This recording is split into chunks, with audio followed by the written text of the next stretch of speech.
మాట్లాడడానికి రాము రాథోడ్ ఫ్రెండ్ సురేష్ గారు మనతో పాటు ఉన్నారు. వీళ్ళిద్దరూ చిన్నప్పటి నుంచి ప్రాణ స్నేహితులు అని చెప్పొచ్చు. మరి ఒక ఫ్రెండ్గా ఏమనుకుంటున్నారు, ఏంటి, మరి రాము రాథోడ్కి సంబంధించి ఏం విషయాలు చెప్తారనేది కూడా కనుక్కుందాం. నమస్తే అన్న. ఎలా అనిపిస్తుంది మీ ఫ్రెండ్ బిగ్ బాస్లో ఒక ఆట ఆడుతున్నాడు? మా ఫ్రెండ్ అయినందుకు రాము అంత దూరం వెళ్ళారు కాబట్టి ఆయన సాంగ్ రాయడం కానీ మంచి డ్యాన్సర్. చిన్నప్పటి నుంచి ఆయన డ్యాన్సర్, యాక్చువల్లీ సింగర్ అని మేము ఎప్పుడు అనుకోలేదు. ఆయన మంచిగా డ్యాన్స్ చేస్తుండే స్కూల్లో అప్పుడు, ఈవెంట్స్ అప్పుడు, ఏమైనా ప్రోగ్రామ్స్ ఉంటే డ్యాన్స్ చేస్తుండే ఆయన. చాలా మంచిగా ఉంటుండే మాతో కూడా. ఇప్పుడు బిగ్ బాస్లో వెళ్ళాడు రీసెంట్గా. మంచిగా ఉండాలని కోరుకుంటున్నాము. మేము కూడా చాలా హ్యాపీగా ఉన్నాం. మా క్లాస్మేట్ తరఫున మేము కూడా ఆయనకి ధన్యవాదాలు తెలుపుతున్నాము. కంగ్రాచులేషన్. ఎన్ని ఇయర్స్ నుంచి అన్న మీ ఫ్రెండ్షిప్? మేము 6th క్లాస్ నుంచి ఇంటర్మీడియట్ వరకు ఒకటే దగ్గర చదువుకున్నాము. లాస్ట్ టైం ఎప్పుడు కలిసాడు మీతో? లాస్ట్ టైం అప్పుడప్పుడు కలుస్తూనే ఉంటాం. మా దగ్గరనే కదా, గోబులాపూర్ మా విలేజ్ దగ్గరనే కాబట్టి అప్పుడప్పుడు వస్తూ ఉంటాడు, కలుస్తూ ఉంటాడు, మాట్లాడతారు. బాగా ఏమన్నా చెప్తాడా? అంటే ఒకసారిగా ఇండస్ట్రీలోకి వెళ్ళిన తర్వాత ఒకసారిగా లైఫ్ అనేది చేంజ్ అయిపోయింది. సో ఎలా అనిపిస్తుంది? అంటే మీ ఫ్రెండ్ లాగానే అనిపిస్తుంది. ఏమైనా ఫ్రెండ్లో ఏమైనా మార్పులు వచ్చాయా? చాలా మార్పులు వచ్చాయి. ఇప్పుడు ఆయన పెద్ద సెలబ్రేట్ అయిపోయింది కాబట్టి మార్పులు అయితే వచ్చిండు. మాతో అలా ప్రౌడ్గా అయితే ఏమి ఉండడు. మామూలుగా క్యాజువల్గా ఫ్రెండ్ లాగానే ఉంటాడు, బాగానే ఉంటాడు. మంచి వ్యక్తి, మనసున్న వ్యక్తి కాబట్టి ఆయన అంత దూరం వెళ్ళినందుకు మాకు కూడా చాలా సంతోషంగా అనిపిస్తుంది. సో అంటే రాము రాథోడ్ చిన్నప్పటి నుంచి కూడా సింగర్, డాన్సర్ అన్నీ కూడా చాలా వరకు ప్రపోజల్స్ కూడా వచ్చి ఉంటాయి కదా మీకు తెలిసినంత వరకు? క్రష్ ఉంది, ఫస్ట్ క్రష్ అది కామనే. ఎప్పుడు 8th క్లాస్ ఉండే. ఓకే, క్రష్ అప్పటి నుంచే ఉండే. ఆయన డ్యాన్సర్. మేబీ అప్పుడప్పుడు సాంగ్స్ పాడుతుండే కానీ అంత ఇంప్రూవ్ లేని సాంగ్స్ ఉంటుండే. అవి ఆయన సొంతంగా రాయడం ఇది చాలా గొప్ప విషయం చెప్పుకోవాల్సి వస్తుంది.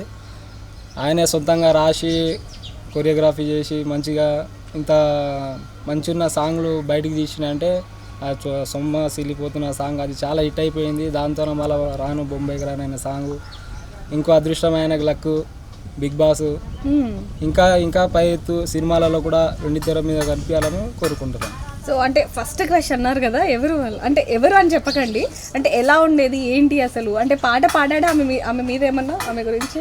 పాట పాడుతుండే. అప్పుడప్పుడు మా దగ్గర ఫ్యాడ్లు ఉంటుండే. ఎగ్జామ్ రాయడానికి ఉన్న ఫ్యాడ్లతోన, పెన్ను పెన్సిల్తోన డబ్బులు కొట్టుకుంటా ఏదో ఇంకా చిలిపి చేష్టాలు చేస్తుంటాం అప్పుడప్పుడు.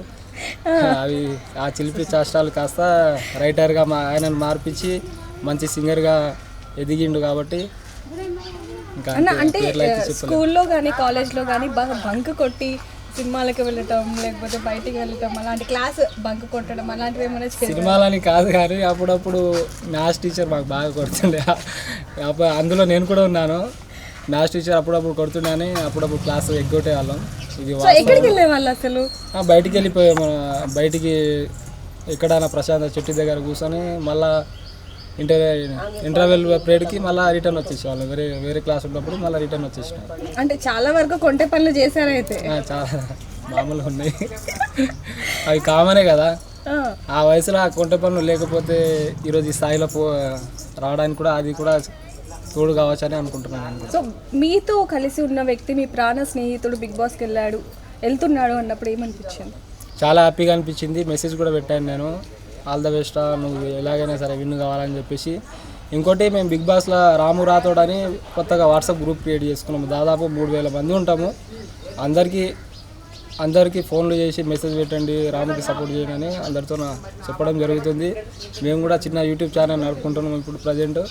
మా ఛానల్లో కూడా రాము వీడియోలు పెట్టేసి సపోర్ట్ చేయమని చెప్పేసి మేము కూడా చాలా సపోర్ట్ చేస్తున్నాం. సో అంటే మామూలుగా చివరిసారిగా చాలామంది కూడా బిగ్ బాస్లో ఉన్న రాము రాథోడ్ వేరు, బయట ఉన్న రాము రాథోడ్ వేరు, సేఫ్ గేమ్ ఆడుతున్నాడు, లోపల ఇంకా ఓపెన్ అవ్వట్లేదు అంటూ కూడా అక్కడ ఉన్న ఎవరైతే 14 మంది ఉన్నారో వాళ్ళందరూ కూడా కొంతమంది అంటారు. అందులో ఫేమ్ ఉన్న వాళ్ళు కొంతమంది, సెలబ్రిటీస్ కొంతమంది, నార్మల్ పీపుల్స్ ఉన్నారు. కాబట్టి ఏమనిపిస్తుంది అంటే మీతో ఇన్ని సంవత్సరాల నుంచి ఉన్న వ్యక్తి రాము రాథోడ్ సేమ్ అలానే ఉన్నాడే, మన ఇంకా ఓపెన్ అవ్వలేదు అనిపిస్తుంది?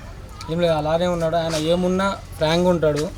మనసులో ఏది దాబెట్టుకోకుండా నిజాయితీగా ఉంటాడు. మనిషిలో ఉన్నది మాట్లాడతాడు. ఎందుకంటే ఆయన లోపల ఒకటి బయట ఒకటి మాట్లాడాడు. ఫ్రాంక్గానే ఉంటాడు, న్యాచురల్గానే ఉంటాడు. ఆయన బిగ్ బాస్లో ఆడేది కూడా నిజాయితీగానే ఆడుతున్నాడు. ఇంకోటి, ఆయన విన్ అయ్యి బయటికి రావాలని కోరుకుంటున్నాం సో థ్యాంక్ యూ మా ఫ్రెండ్షిప్ తరఫు నుంచి.